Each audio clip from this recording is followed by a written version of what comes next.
Hey everybody! In today's video I'll be showcasing two new stencil sets we have coming to the shop. We have the Tartan Builder set and the Tartan Builder Diagonal. Both of these sets are very versatile and allow you to create plaid backgrounds in all of the different colors your plaid loving heart desires. So let's get on to showing you the product. Both of these stencil sets have 5 pieces, and there's the diagonal set like I said, and then also the regular set, which is 5 pieces as well. So they're very simple to use and they help you create plaid patterns in all sorts of different colors. This is the diagonal, of course, and the straight. So fun to play around with color and combinations and stenciling on either white paper, or these were done on craft cardstock. So let's go ahead and stencil a pattern. I'm going to be using the Tartan Builder Diagonal set. So I've chosen 3 ink colors: Speckled Egg, Hickory Smoke, and Peeled Paint. You can of course use 5 different colors. You can use a different color for each stencil, or you can keep it a little simpler and just choose 3 colors. I would recommend starting your stenciling with whichever is your lightest color. So I want to use my Speckled Egg I want that color to be kind of the center of this plaid design, and so I'm going to be starting with this stencil. They are not numbered or ordered because you can work on them in any order you'd like, but I have found that I like to start with this stencil and my lightest color. That way I don't get any ink smudging when I go back and do different colors. If you do a dark color first and then you go back and stencil with a lighter color, sometimes you can get some ink smudging. It probably depends on what type of ink you're using. I like to use these oxide inks, which really do tend to move around quite a bit when you're using like a stencil brush or something like that over the top.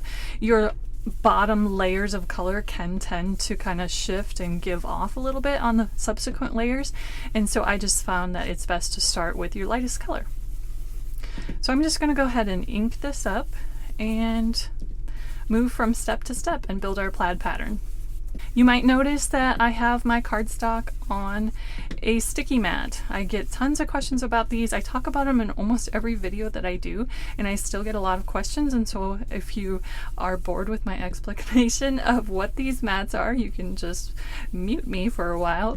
But these are actually the mats that are designed for use with a Cricut or a Silhouette electronic cutting machine, and I cut them down and use them for all sorts of different things in my craft room. So I love to put my cardstock panels that I'm stenciling or die cuts on these sticky mats just to hold everything in place. It makes it easier to work with. You can pick them up anywhere. The one that I'm using today is just an off-brand sticky mat. You can of course use the authentic Cricut brand. These are available on Amazon or really any big box craft store or your local craft store. So there is our first layer. Now I'm going to move on to this next layer. This is more of the more solid diagonal stripes. There are some etched lines that you should line up with the edge of your A2 panel, and you'll also kind of be able to see that everything's lining up. So I'm going to move on. I'm going to stencil this with our peeled paint.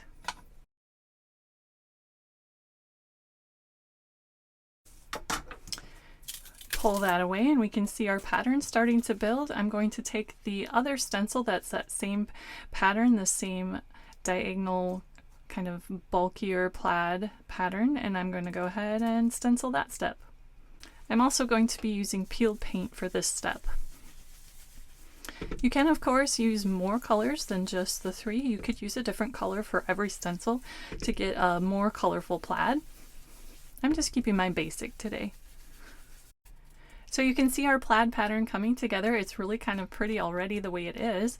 You could leave it this way. You could use just the first 3 stencils from the set and leave more of a white background, or you can go ahead and finish the pattern with the remaining 2 stencils, which is what I'm going to do today. Now these last 2 stencils have some really long open areas, so I would suggest using some stencil adhesive. I like pixie spray. It just helps hold all of these more longer lines in place so they don't shift around while you're inking. Otherwise your inking can kind of shift and make your inking almost look kind of blurry. So I like to use some stencil adhesive to keep those in place.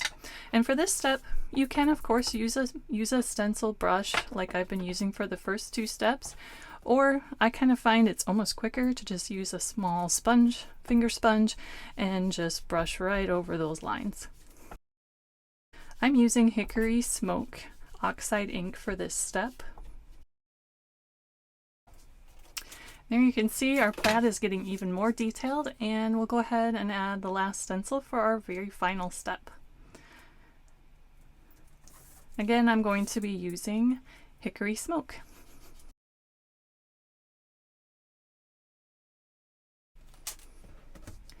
And there you can see our pretty plaid pattern is all finished. So in today's video, I showcased our Tartan Builder diagonal, but the regular Tartan Builder set works exactly the same way, and it's the same exact concept. It just creates a straight plaid instead of a diagonal. Well, thanks for joining me, everybody. I hope you enjoyed this peek into a couple of new stencil sets we have coming to the shop. These will be available from thegreetery.com beginning on Tuesday, May 25th at 10 a.m. Eastern Time.